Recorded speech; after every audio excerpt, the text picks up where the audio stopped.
बिस्मिल्लाहिर्रहमानिर्रहीम, अस्सलाम वालेकुम। अली सलमान जी टीवी के तमाम नाज़रीन को जी स्पोर्ट्स में खुश आमदेद कहता है, जहाँ पीर से लेकर जुमेरात तक रोज़ाना रात 11:05 पर हम इस महफिल को सजाते हैं आपके लिए और बात करते हैं उस दिन खेले जाने वाले मैचेस या उस दिन से जुड़ी स्पोर्ट्स की खबरों के बारे में।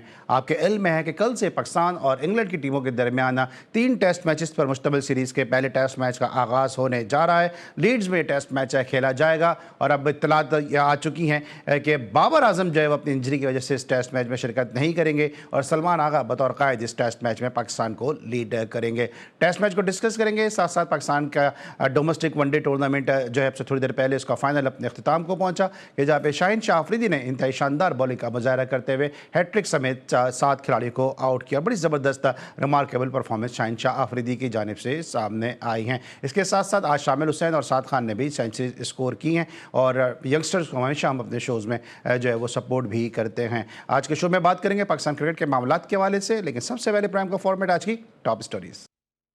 जी नाज़रीन, ये थी आज की टॉप स्टोरीज और आज पाकिस्तान क्रिकेट के मामलात पर गुफ्तगू करने के लिए हमारे साथ 2 बड़ी ज़बरदस्त शख्सियात मौजूद हैं। महमूद हामिद साहब ने जो पाकिस्तान के फॉर्मर वनडे इंटरनेशनल क्रिकेटर हैं, पाकिस्तान के 100 वनडे कैप होल्डर हैं और साथ साथ क्वालिफाइड कोच हैं। ज्वाइन किया महमूद हामिद साहब ने, शो में खुश आमदीद कहते हैं। अस्सलाम वालेकुम महमूद भाई।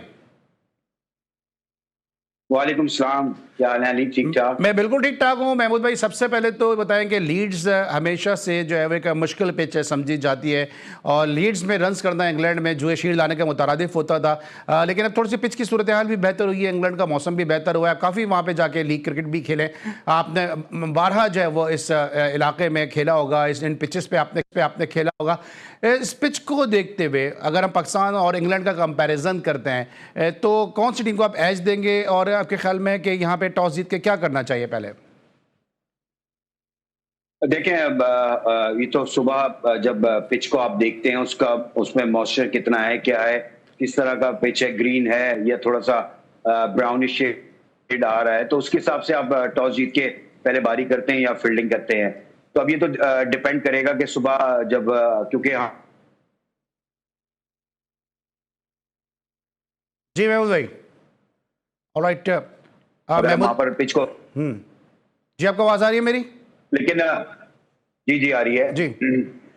तो वो बेहतर होता है कि जो लाइव चीज अगर आप देखते हैं तो उससे आइडिया हो जाता है कि आपको पहले बैटिंग करनी चाहिए। लेकिन आजकल इंग्लैंड का जैसा वेदर चल रहा है, बहुत ज्यादा गर्मी है, वहां पर बारिशें नहीं हो पा रही हैं, तो डेफिनेटली काफी ड्राई होगा। तो मेरे ख्याल से इस वेदर को देखते हुए अगर आप टॉस जीतते हैं और पहले बारी लेते हैं तो मेरे ख्याल से ज्यादा बेहतर होगा। ठीक है, बाबर आजम का ना होना किस हद तक पाकिस्तान के लिए नुकसानदेह? क्योंकि एक तो जाहिर सी पाकिस्तान की बैटिंग का वो बैकबोन है, फिर वो कहते हैं ना कि नाम ही काफ़ी है, और भाई साथ साथ कप्तान हैं और गुज़िश्ता टेस्ट मैच जीत कर भी आए, उनका ना होना कितना नुकसानदेह साबित हो सकता है? देखिए, डेफिनेटली आपका एक ही स्टार प्लेयर है जो कि वेल नोन है, दुनिया उसको जानती है, परफॉर्मर है बहुत बड़ा। मैं आपको एक मिसाल देता हूँ। एक दफा मेरी मुलाकात गिलक्रिस्ट से हुई तो गिलक्रिस्ट ने कहा कि जब पाकिस्तान के जब छठे नंबर पर बैट्समैन आता है ना, तो वो बैट्समैन नहीं आता था, ऑलराउंडर आता था। तो हम लोग बहुत इजी हो जाते थे कि हमने बैट्समैन आउट कर लिए। तो इसी तरह है कि बाबर आजम अगर नहीं है तो डेफिनेटली आपकी जो बैटिंग है उसके अंदर 2-3 प्लेयर्स की तो फॉर्म नजर मुझे नहीं आ रही। अब जैसे कप्तान आगा सलमान है, अब इनको अपने ऊपर जो है वो बिलीव करना पड़ेगा, यहाँ पर परफॉर्म करना पड़ेगा। और हर बैट्समैन को, क्योंकि बाबर नहीं है, तो डेफिनेटली अपने ऊपर 100% जो है वो इम्प्लीमेंट करें एज ए प्रोफेशनल कि हमने परफॉर्म करना है। जब ये आप सोच के अंदर जाते हैं तो डेफिनेटली फिर आप परफॉर्म करते हैं। तो लेकिन टीम की कॉम्बिनेशन वो बहुत ज्यादा इंपॉर्टेंट है कि आप कितने पेसर के साथ जा रहे हैं, कौन सा स्पिनर खिला रहे हैं आप, और राइट डिसीजन कितने बैट्समैनों के साथ जा रहे हैं, ये बहुत ही ज्यादा इंपॉर्टेंट होता है। और मैं समझता हूं कि जो कि लॉन्गर वर्जन होता है, 5 डे 4 डे क्रिकेट होती है, उसके अंदर आप स्पेशलिस्ट के ऊपर ज्यादा इन्हिसार करते हैं रादर के ऑलराउंडर्स पे। तो मेरे ख्याल से 6 बैट्समैन, 7 विकेट कीपर और 3 फास्ट बॉलर या स्पिनर, जो भी कॉम्बिनेशन बनता है तो ये 11 की टीम बनती है। ठीक है, और बाबर आजम अगर नहीं खेल रहे तो आपके ख्याल में क्या सलमान आगा बेहतर ऑप्शन थे एज ए कैप्टन? क्योंकि शान मसूद अभी कप्तानी करते हुए आए हैं, फिर साथ साथ रिजवान भी हैं टीम के अंदर, तो आप समझते हैं कि जो है सलमान आगा बेहतर ऑप्शन थे? देखिए, अब कप्तानी के लिए तो अभी आपके पास कोई है ही नहीं ना चॉइस। आप किसको बनाएंगे? आपके पास कोई ऐसा स्टार प्लेयर ही नहीं है जिसकी टीम में 100% जगह बनती हो। तो कप्तान तो कोई भी बन सकता है, लेकिन शान इसलिए नहीं बन सकते थे कि शान तो अभी जो है वो उनको कैप्टेंसी से हटाया है, जो कि परफॉर्मेंस नहीं है इतनी अच्छी एज ए कैप्टन। तो मेरे ख्याल से सलमान अली आगा, और अगर वैसे देखा जाए तो सऊद शकील, जो कि वैसे वाइस कैप्टन चल रहे थे शान मसूद के साथ, तो मेरे ख्याल से सऊद शकील भी बन सकते थे। बट अब सुबह कॉम्बिनेशन देखना है कि आया कितने बैट्समैनों के साथ ये जा रहे हैं। क्या सऊद शकील को, जो आज प्रेस कॉन्फ्रेंस मैंने सुनी है सरफराज की, उसमें तो मुझे लगता है कि सऊद शकील जो है वो कल की प्लेइंग 11 में होंगे। सही है, क्योंकि सलमान की अपनी परफॉर्मेंस भी जो है, अगर टेस्ट की बात करें तो उनकी अपनी परफॉर्मेंस भी जो है वो टेस्ट में इतनी अच्छी कंसिस्टेंसी के साथ नहीं चल रही है। अभी तो देखें, जिसे पिछले 2-4 टेस्ट गए, इतनी परफॉर्मेंस नहीं है, लेकिन बांग्लादेश में भी उन्होंने एज ए बैटर परफॉर्म किया। अगर हम उनकी ओवरऑल टेस्ट क्रिकेट में परफॉर्मेंस देखें तो सलमान अली आगा की परफॉर्मेंस बुरी नहीं है, लेकिन थोड़ा सा जिसे कहना चाहिए टैक्टिकली और टेक्निकली, जिसे ना जो हल्का सा उनका जो फ्लॉ चल रहा है, अगर उसको उन्होंने दूर नहीं किया तो इंग्लैंड के अंदर बहुत ज्यादा मुश्किल हो जाएगा। जिस तरह के बॉल वहां पर सीम और स्विंग होता है, तो इनिशियली उनको थोड़ा सा अपनी टेक्निक के ऊपर काम करना पड़ेगा, अदरवाइज बड़ा मुश्किल हो जाएगा, क्योंकि उनका पांव जो है वो बहुत ज्यादा क्रॉस गिर रहा है, जिसकी वजह से वो मैनेज नहीं कर पा रहे, उनके पैड पे लगता है। तो आप देखिए किस तरह वो एलबीडब्ल्यू हुए 2-3 इनिंग्स के अंदर। तो यहाँ पर अगर बैटिंग कोच ने अगर उनके साथ ये काम किया हो, तो मेरे ख्याल से सलमान अली आगा उस एरा से अगर निकल गए कि 15, 20, 25 रन अगर उन्होंने कर दिए, तो वो डेफिनेटली अपनी फॉर्म को बहाल कर लेंगे, क्योंकि उन्होंने परफॉर्मेंस बहुत दी हुई है। बिल्कुल ठीक है। मुस्तफा हसन ने हमें ज्वाइन किया, हमारे स्पेशल करस्पॉन्डेंट कि जिनकी ना सिर्फ पॉलिटिकल सिनारियों पे बल्कि साथ साथ इसमें बड़ी गहरी निगाह होती है। उन्होंने हमें ज्वाइन किया बजरिए वीडियो लिंक। शो में खुश आमदीद कहते हैं मुस्तफा हसन को। अस्सलाम वालेकुम मुस्तफा, कैसे हैं आप? वालेकुम सलाम अली भाई, बहुत शुक्रिया। मुस्तफा, हम बात कर रहे हैं अभी आपको ज्वाइन करने से पहले महमूद हामिद साहब से, पाकिस्तान के फॉर्मर वनडे इंटरनेशनल क्रिकेटर, के पाकिस्तान और इंग्लैंड के दरमियान कल से सीरीज़ का आगाज़ हो रहा है, और खुसूसन इस तनाजुर में कि पाकिस्तान को बाबर आजम का साथ हासिल नहीं होगा, शान मसूद की वापसी हो रही है, पाकिस्तान ने पिछला टेस्ट मैच जीत कर आ रहा है। क्या इम्कानात क्या है इस टेस्ट मैच में पाकिस्तान के, क्योंकि लीड्स एक हमेशा से जो है वो एक टफ टाइम देती है पाकिस्तान टीम को? जी बहुत शुक्रिया। मेरे ख्याल से अगर टेस्ट सीरीज की बात करें तो पाकिस्तान ने आखिरी टेस्ट मैच जो जीता था वेस्ट इंडीज में, उससे उनका कॉन्फिडेंस तो काफी बहाल होगा, क्योंकि 8 टेस्ट मैच सीरीज जो थे हम अवे सीरीज में हारे थे। अब बात करते हैं दूसरी तरफ इंग्लैंड की टीम को, तो वो भी नए फेज से गुजर रही है, नया कोच है, नया कप्तान है, जॉय रूट उनकी कप्तानी कर रहे हैं। और मुझे ये लगता था सीरीज से पहले कि it will be Babar Azam versus Joe Root, लेकिन अब हालात डिफरेंट हो गए, क्योंकि बाबर आजम जो है वो इंजर्ड हो गए हैं और उनकी जगह सलमान अली आगा कप्तानी करेंगे। पहला मैच होगा कल, जब मैच शुरू होगा तो यकीनी तौर पे इंग्लैंड को एज तो हासिल होगा, होम एडवांटेज प्लस जो उनका रिकॉर्ड है पाकिस्तान के अगेंस्ट इन इंग्लैंड। इसके अलावा अगर हम बात करते हैं पाकिस्तान की टीम की, तो पाकिस्तान टीम थोड़ी सी मुझे इनएक्सपीरियंस नजर आती है। मोहम्मद अब्बास जो है हमारे पास एक की फैक्टर है, मुझे लगता है कि मोहम्मद अब्बास जो है सीरीज में ठीक है, तो चले एक आध टेस्ट मैच भी जीतेगा, तो उसमें मोहम्मद अब्बास का रोल जो होगा बड़ा अहम होगा। ठीक है। अच्छा महमूद हामिद साहब, अगर हम ट्रैक रिकॉर्ड की बात करते हैं तो पाकिस्तान ने और इंग्लैंड के दरमियान अब तक 92 टेस्ट मैचेस हुए हैं, और उसमें से 23 पाकिस्तान ने जीते हैं, 30 से इंग्लैंड ने जीते हैं। जबकि अगर इन इंग्लैंड बात करते हैं तो पाकिस्तान जो 56 टेस्ट मैचेस इंग्लैंड में खेले गए उसमें पाकिस्तान ने 12 जीते हैं और 24 जो है वो इंग्लैंड ने जीते हैं। तो ट्रैक रिकॉर्ड पाकिस्तान का कोई इतना अच्छा है नहीं। पाकिस्तान का बॉलिंग अटैक भी, जिस तरह भी मुस्तफा भी बात कर रहे हैं, इतना एक्सपीरियंस बॉलिंग अटैक नहीं है। एक एडवांटेज जो है पाकिस्तान को सिर्फ ये है कि मोहम्मद अब्बास इंग्लैंड में काफ़ी आउट कर आए हैं, उनकी काफ़ी फर्स्ट क्लास विकेट्स हैं वहाँ पे। तो क्या हम ये सीरीज मोहम्मद अब्बास पे खेलेंगे?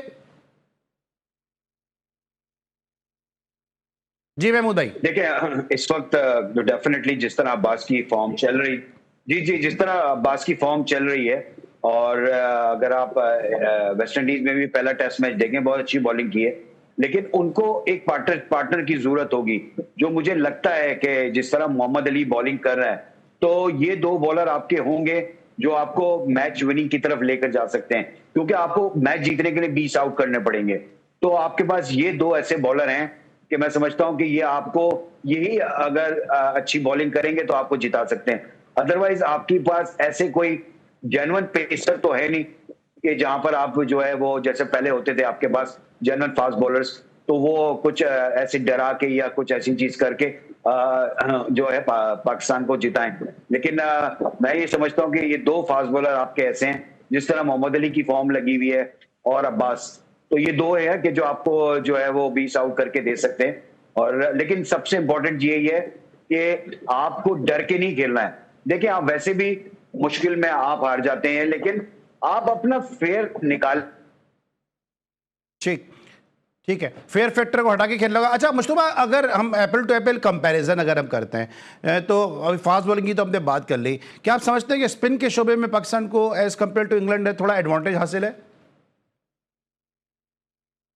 देखिए, पाकिस्तान का स्पिन डिपार्टमेंट इतना कोई लीथल नहीं है, जो हम इस तरह कहें कि बहुत ज़्यादा एक्सपीरियंस नहीं है। लेकिन ठीक है, हमने जब भी पिछला मैच वो वेस्ट इंडीज़ था उस पर अच्छी परफॉर्मेंस दी, साजिद खान ने भी अच्छी बॉलिंग की। और मुझे लगता है कि साजिद खान के यहाँ पे इतना ज़्यादा रोल इसलिए नहीं होगा कि यहाँ पे जो इंग्लैंड की पिचेस हैं वो ज़्यादातर फास्ट बॉलर सूट करती है। मुझे लगता है कि पाकिस्तान जो है वो ज़्यादा रिलाई करेगा अपने फास्ट बॉलर्स पर। दूसरी तरफ अगर इंग्लैंड की बात करते हैं तो इंग्लैंड के पास जो है वो क्वालिटी स्पिनर्स हैं और उनके पास बॉलिंग अटैक जो है हमसे ज़्यादा बेहतर और तगड़ा है। इसके अलावा बैटिंग में अगर बात करते हैं पाकिस्तान की बैटिंग की अगर हम देखें तो पाकिस्तान के पास अब बाबर आजम नहीं होगा। बाबर आजम की गैर मौजूदगी में शान मसूद पे काफी जिम्मेदारी आती है। मुझे आज भी याद है 160 रन की उनकी इनिंग जो थी इंग्लैंड के खिलाफ, बड़ी अच्छी इनिंग थी। तो उनके पास एक एक्सपीरियंस तो है वहां पे खेलने का, वहां पे उन्होंने कप्तानी भी की, अपनी कप्तानी में भी खेले। अब वो एक मतलब फिर जब सलमान लिया की कप्तानी में कल खेलेंगे और इंजरी के बाद कम बैक करेंगे तो यकीनी तौर पर उनके पास चांस होगा कि अपनी एक तो जो फॉर्म थी वो भी काफी अरसे से जो थी, पिछले मैच में उन्होंने सेंचुरी तो लगाई लेकिन उसके अलावा उनकी फॉर्म जो ज्यादा अच्छी नहीं थी, जिसकी वजह से उनकी कप्तानी भी उनसे ले ली गई थी।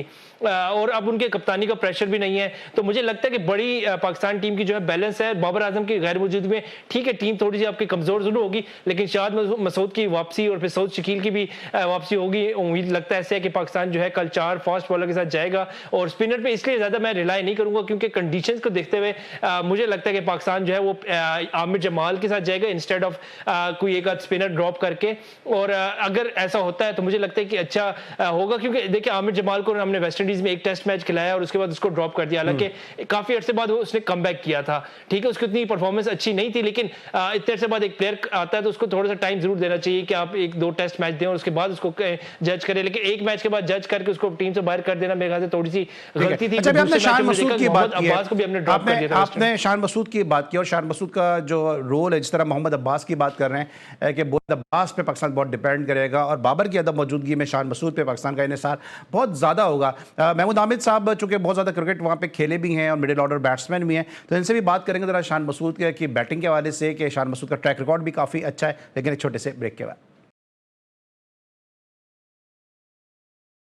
Welcome back after the break. और ब्रेक पर जाने से पहले बात करते हैं पाकिस्तान वर्सेस इंग्लैंड सीरीज़ का पहला टेस्ट मैच है जिसका कल से लीड्स में आगाज़ हो रहा है। मुश्तबा, क्या समझते हैं आपके पाकिस्तान को कितना एडवांटेज होगा कि जो रूट अभी उनके भी नए कप्तान हैं और साथ साथ उनके कोच भी अभी चेंज किया गया है और ब्रैंडन मैककलम को जो है वो चेंज किया गया है, तो इसका कोई इम्पैक्ट आएगा पाकिस्तान को, इसका कोई एडवांटेज होगा? देखिए, कोच चेंज होने से यकीनी तौर पर फर्क तो आएगा, क्योंकि पहले जो गेम होती थी वो बेसबॉल गेम के उसको कहा जाता था। टेस्ट को भी T20 वनडे बना के खेला जाता था। अब जो आ रहे हैं वो बड़े कूल एंड काम कप्तान आ रहे हैं। न्यूजीलैंड की कोच है, न्यूजीलैंड की उनसे ताल्लुक है। मुझे नहीं पता कि इंग्लैंड का क्या खास बात है कि वो हमेशा से न्यूजीलैंड के कोचेस पर निसार करता है और एक मरतबा फिर जो है वो न्यूजीलैंड के ओपनर जो बैट्समैन थे उनको कोच बना लिया है। और अब जो है हालात थोड़े डिफरेंट है क्योंकि अब कप्तानी भी चेंज है। बेन स्टोक्स जो थे बड़े अग्रेसिव कैप्टन थे, अब जोए रूट पे चली गई टीम और जोए रूट का जो है टॉप 4 में एक कहा जाता है कि वो जो फैब 4 है उनमें भी उनका शुमार होता है। तो अब थोड़ा सा गेम में तब्दीली आएगी। अब वो टेस्ट मैच को टेस्ट मैच की तरह खेलेंगे जिसका एडवांटेज कहीं ना कहीं पाकिस्तान को जरूर होगा। लेकिन साथ साथ अगर देखा जाए तो बेसबॉल का इंग्लैंड को नुकसान भी हुआ था पाकिस्तान के खिलाफ। ठीक है, उन्होंने एक दिन में रिकॉर्ड भी बनाया, कोई 400 रन के करीब बनाए थे एक दिन में, जो कि टेस्ट क्रिकेट का रिकॉर्ड था। लेकिन दूसरी अगर बात करते तो वो मुसलसल मैच हारते भी रहते, जिसकी वजह से बेन स्टोक्स को भी हटा दिया गया और जो उनके जो कोच थे, बेसबॉल कोच थे, उनको भी हटा दिया गया। तो देखा जाए तो ओवरऑल अगर पूरे सिनेरियो को सम अप करें तो इंग्लैंड की टीम में एक नए कोच के साथ जाएगी, एक नए कप्तान के साथ जाएगी। थोड़ा सा उनको जो होगा टाइम लगेगा एडजस्टमेंट में, क्योंकि नई टीम है, नया कोच भी है और कुछ नए प्लेयर भी शामिल कर दिए गए हैं। तो इस वजह से अब मुझे लगता है कि पाकिस्तान के पास अच्छा चांस जरूर है सीरीज को जीतने का।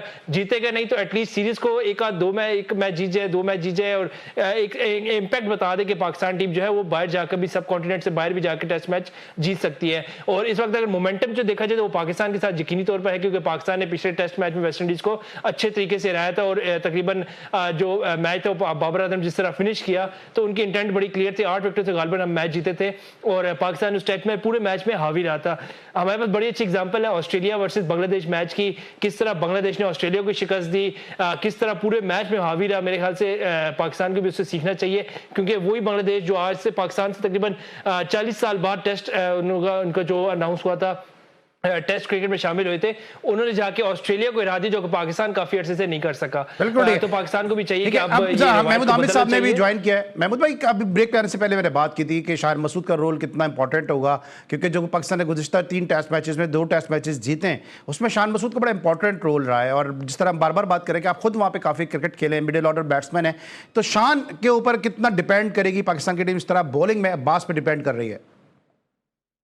देखिए, जो एक्सपीरियंस होता है ना वो बड़ा काउंट कर रहा होता है, क्योंकि शान जो है वो यॉर्कशायर से खेलते रहे, कप्तानी की है यॉर्कशायर की, तो यॉर्कशायर जो है वो लीड्स उनका होम ग्राउंड है जी। तो शान को मेरे ख्याल से काफी आइडिया होगा वहां पर खेलने का, उनकी पिचेस को किस तरह पहले दिन खेलती है, बाद में किस तरह खेलती है, तो ये बहुत एक्सपीरियंस का ये बड़ा फर्क आ जाता है। सऊद भी यॉर्कशायर से खेले एक सीजन, तो सऊद को भी एक आइडिया होगा कि लीड्स में पिच का बिहेवियर किस तरह का होता है। तो मेरे ख्याल से ये शान के ऊपर बहुत ज्यादा डिपेंड करेंगे, क्योंकि वेस्ट इंडीज में भी जिस तरह की फॉर्म 100 किया उन्होंने, जब आदमी 100 करके आता है तो बड़ा फर्क पड़ जाता है। लेकिन अगर मैं इसके ऊपर बात करूं कि पाकिस्तान जो टेस्ट मैच जीता है, वो पाकिस्तान को वेस्ट इंडीज ने मेरे ख्याल से टेस्ट मैच दे दिया। जिस तरह की उन्होंने पिच बनाई थी वो तो उन्होंने पाकिस्तान के फेवर के लिए पिच बना दी, लेकिन इंग्लैंड में पाकिस्तान की फेवर की पिच नहीं मिलेगी।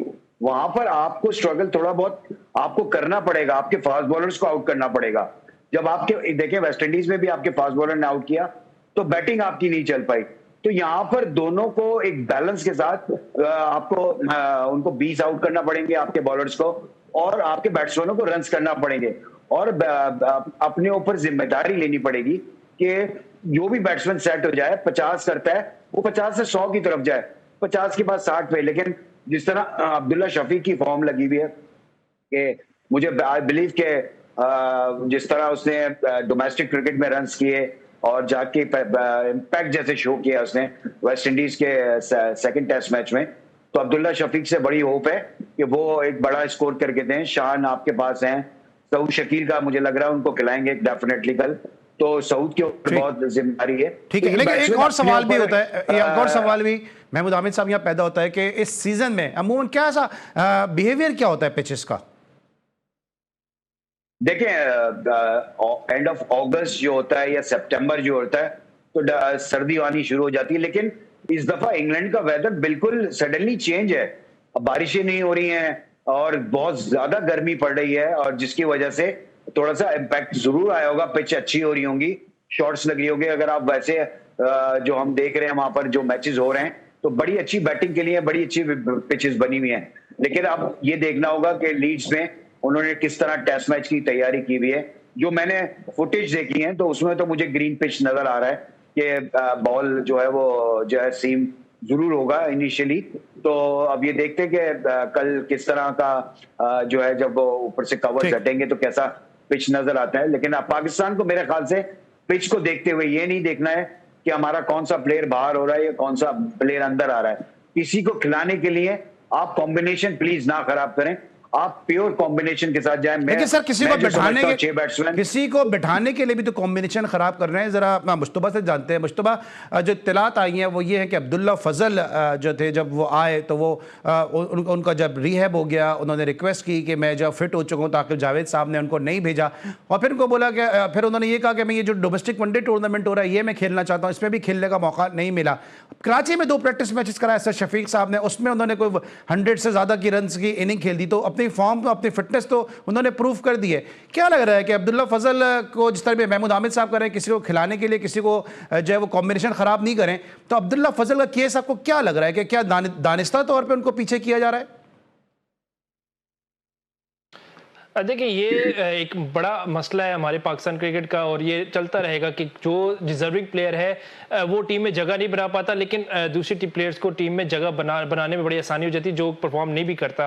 हमारे पास कई ऐसी मिसालें माजी में भी रह चुकी हैं। वर्ल्ड कप की मिसाल देख लें, शादाब खान की मिसालें देख लें, शहीन बतौर कप्तान भी खेलते हैं लेकिन उनकी अपनी परफॉर्मेंस देख लें। सलमान अली अगर टेस्ट क्रिकेट टीम के कप्तान बना दिए और उनके अगर पिछले 8-10 टेस्ट मैचेस की परफॉर्मेंस देख ले तो मुझे नहीं लगता कि उनकी टीम में जगह बननी चाहिए थी, लेकिन उनको वापस एक दफा कप्तान बना दिए।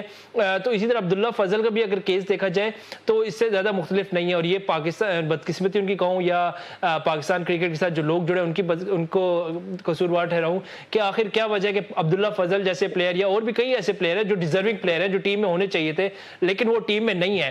अब देखा यह जा रहा है कि कई ऐसे प्लेयर सऊद शकील जो कम बैक करेंगे, अब्दुल्ला शफीक जो है वो इंजरी के बाद कम बैक किया और उन्होंने आते ही 160 रन गालिबन बनाए थे पिछले टेस्ट मैच में। तो ये चीजें जब देखें, जब तक इंजरी नहीं होगी तो नया प्लेयर शामिल नहीं होगा। मुझे ब्रेक कर रहे हैं, मैं मुझे क्विकली इसको वाइंड अप कर देते हैं। अब्दुल्ला फजल के केस को किस तरह देखते हैं कि उनके लिए उनको वनडे नहीं खेलने दिया गया, उनको इंग्लैंड नहीं भेजा गया, और यहाँ पे जो प्रैक्टिस मैचेस करवाए सर शफीक ने उसमें उन्होंने 100 से ज्यादा रन की इनिंग खेल दी। तो मेरी ये बात समझ नहीं आई कि अगर वो अपना रिहैब करने के बाद फिट होके खेलना चाह रहा था तो उसको वनडे टीम के साथ क्यों नहीं रखा गया। मेरी ये बात बिल्कुल समझ में नहीं आ रही कि क्यों, क्या ये डर रहे थे एज ए सिलेक्टर्स कि अगर इसमें भी परफॉर्म करेगा तो उसको हमें भेजना पड़ जाएगा। तो ये सारी चीजें देखिए, बहुत सारी चीजें नजर आती हैं, वो कहने की जरूरत नहीं होती कि मैनिपुलेशन हो रही होती किसी प्लेयर के साथ। अभी आप बांग्लादेश लेके गए, वहां उसने परफॉर्म किया, इनिशियली आपने खिलाया, उसने डेब्यू में भी परफॉर्म किया, और वहां जाके किसी के साथ भी इंजरी हो सकती है। जब एक प्लेयर रिहैब होके आ रहा है, कम से कम चले आप उसको वापस टूर पे नहीं भेज रहे, उसको वनडे क्रिकेट तो खेलने देते, वो आपने क्यों नहीं खेलने दिया। और सर एक अब्दुल्ला की बात नहीं, आपको याद होगा फखर जमान को भी इस तरह नहीं खेलने दिया गया, फिर वो डोमेस्टिक में खेलते नजर आए तो फिर वो फ्लाइंग कैचेस लेते हुए।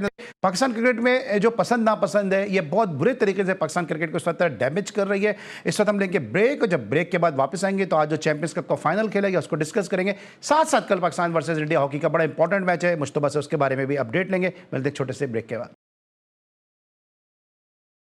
Welcome back after the break. और ब्रेक पर जाने से पहले बात कर रहे थे पाकिस्तान के इंटरनेशनल क्रिकेट के हवाले से, अब बात करेंगे डोमेस्टिक क्रिकेट के हवाले से कि जहां पर आज जो है वो गोल्ड और ग्रीन के दरमियान मैच है खेला गया। 340 रन स्कोर किए गए शाहीन शाफरीदी की ज़ेर क़यादत खेलने वाली टीम ने, और 239 रन बनाने में शादाब खान की टीम कामयाब हुई और 101 रन से शाहीन शाफरीदी ने फातिहाना अंदाज से ट्रॉफी को अपने नाम किया। महमूद भाई, इस टूर्नामेंट का सबसे पहले तो मकसद बताइएगा कि लोगों का इंटरेस्ट भी इसमें नहीं था, और फिर हमने देखा कि कुछ मनपसंद प्लेयर को जब मुसलसल खिलाने का मौका दिया गया, माजी में भी उनको काफी मौके दिए गए, और जो डिजर्विंग प्लेयर थे वो बेंच में बैठे रहे, जो एक दो मौके मिले उसमें उन्होंने परफॉर्म भी कर दिया।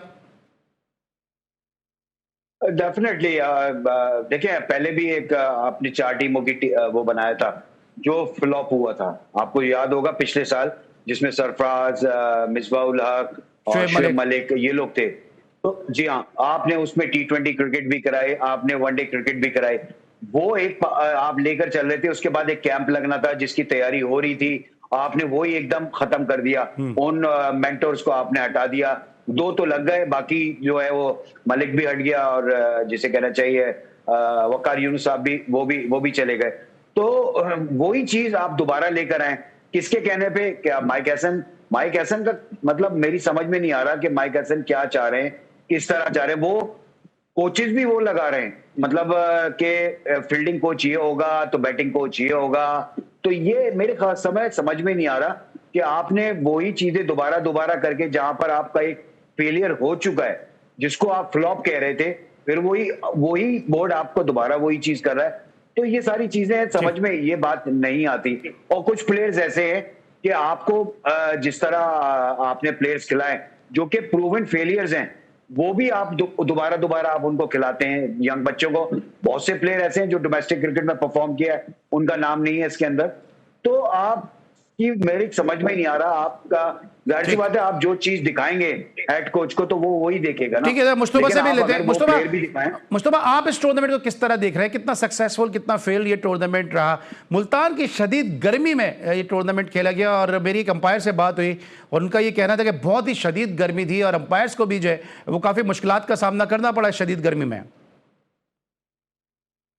जी बिल्कुल, अगर बात की जाए गर्मी की तो नो डाउट कि मुल्तान की गर्मी और ऊपर से वनडे क्रिकेट हो और इतनी स्कॉचिंग इन, मैं समझता हूँ कि बहुत ज़्यादा मुश्किल हालात में खेला है ये पूरा कप, लेकिन बिल आखिर ये कप जो है आज फाइनल में खेला गया। और इसमें इस टूर्नामेंट का अहवाल यहाँ से आप अंदाज़ा लगा लें कि शहीन शाह अफरीदी जैसे बॉलर ने 7 विकेटें हासिल की है फाइनल में, और शादाब खान की टीम जो कप्तानी जिसकी कर रहे हैं उन्होंने 9 बॉलिंग चेंजेस किए, यानी फ़खर जमान तक उन्होंने बॉलिंग करवाई है, उसके बावजूद भी 340 रन कंसीड किए और मैच एंड पे हार गए। शादाब खान की अपनी परफॉर्मेंस जो थी वो खास नहीं रही पूरे टूर्नामेंट में।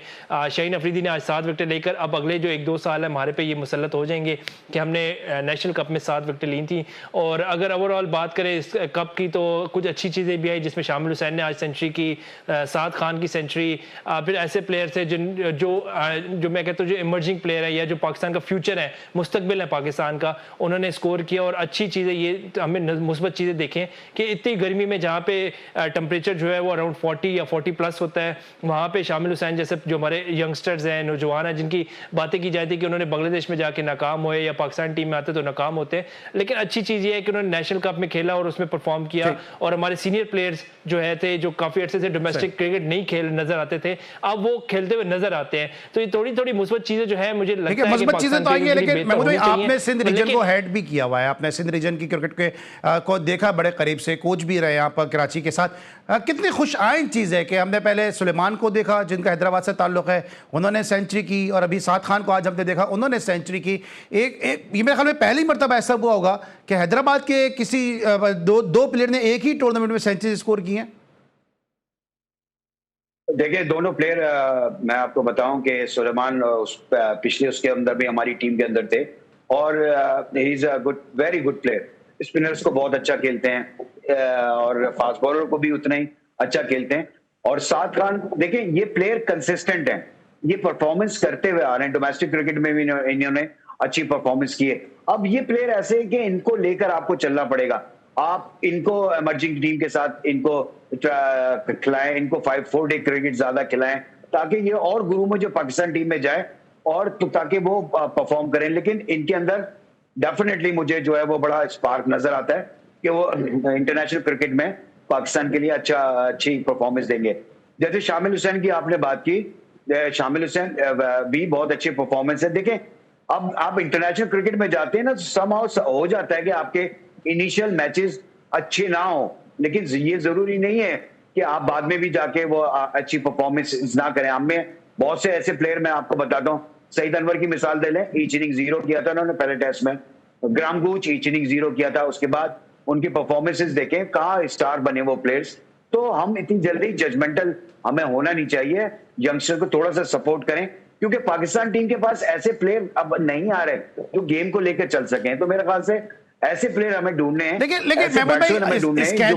स्केजुअलिंग ऑर्गेनाइजेशन इस टूर्नामेंट की आपको लग रहा है कि दुरुस्त थी? क्योंकि एक बड़ा अजीब सा लग रहा है कि आप एक टीम का नाम गोल्ड रखते हैं, एक टीम का नाम ग्रीन रखते हैं, किट्स के कलर ही चेंज हैं, कोई हमांगी ही नहीं है। मतलब ये तो कोई, मैं समझता हूँ मल्टीनेशनल टूर्नामेंट कराने वाला भी ये सोच रखता होगा। अभी आपने अपने अकेडमी का टूर्नामेंट कराया, आपकी भी ये सोच होगी है कि अगर आप गोल्ड और ग्रीन नाम रख रहे हैं या कलर्स के ऊपर नाम रख रहे हैं तो एटलीस्ट किट का कलर तो वो होना चाहिए ना। ये कौन लोग हैं जो फैसला कर रहे हैं? सर अब इसके ऊपर तो मैं अब क्या बता सकता हूँ, आपको ही पता है कि कौन लोग हैं जो कि सारी चीजें हर चीज पे फैसला कर रहे हैं। अरे मुस्तफा से पूछता हूँ, मुस्तफा मुस्कुरा रहे हैं ज़ेर लब। मुस्तफा आपको लगता है कि ये जो फैसले ये जरा सा देखभाल के करने चाहिए तो और इंटरेस्टिंग हो जाता टूर्नामेंट? बिल्कुल, देखिए आपकी बात बिल्कुल दुरुस्त है कि अगर आपने टीम को गोल्डन नाम दिए है, गोल्ड का नाम दिए, तो आप उसका यूनिफॉर्म एटलीस्ट उसके बराबर रखते हैं। लेकिन ब्लू वालों को वाइट वालों को ब्लू और डिफरेंट कलर के रखती हैं। तो ये सारे वही एक चेन चलती हुई आ रही है। जिनको सुफियान मुकीम की परफॉर्मेंस ज़्यादा अच्छी नहीं लगती शादाब खान के मुकाबले में, जिनको जो मोहम्मद अब्बास हो गया या दीगर बॉलर्स हैं वो अच्छे नहीं लगते शाहीन और हारिस की जगह पे। तो ये पाकिस्तान क्रिकेट टीम के मैं क्या कहूँ, मुझे बड़ी शर्मिंदगी भी होती है इस बात को हमेशा से कहते हुए कि पाकिस्तान क्रिकेट है जो मुसलसल नीचे आ रहा है, और उसको बेहतर करने की बजाय, चीज़ों को मुस्बत चीज़ें करने की बजाय दोबारा से वो इस तरह की चीज़ें की जाती है जो कहीं भी बाहर डोमेस्टिक में कहीं भी हमारे जब बात करते हैं तो वो हंसी का मजाक बनता है कि यार ये क्या, पाकिस्तान है ब्लू जो टीम है उसका व्हाइट कलर है यूनिफॉर्म, जिसका व्हाइट नाम है उसका ब्लू है, और ये हमारे साथ ही होता है। मुझे नहीं समझ आता कि ये चीज़ें कब दुरुस्त होंगी। ये तो टेप बॉल खेलते हैं, टेप बॉल के टूर्नामेंट ऑर्गेनाइज करते हैं। अली जी अली देखो, मैं एक बात मैं कहना चाहूंगा कि देखो, पाकिस्तान टीम ऑटोमेटिक अच्छी बन जाती है जब आप डोमेस्टिक क्रिकेट बहुत अच्छी कराते हैं।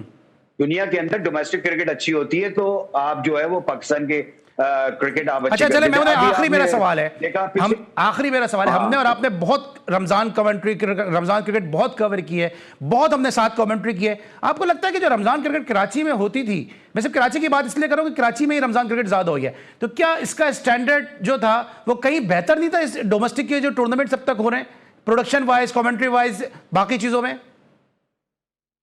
डेफिनेटली देखें, कितने ऐसे टूर्नामेंट हुए कि जिसके अंदर लड़कों ने परफॉर्म किया और वो फिर पाकिस्तान टीम में आए उन परफॉर्मेंस से।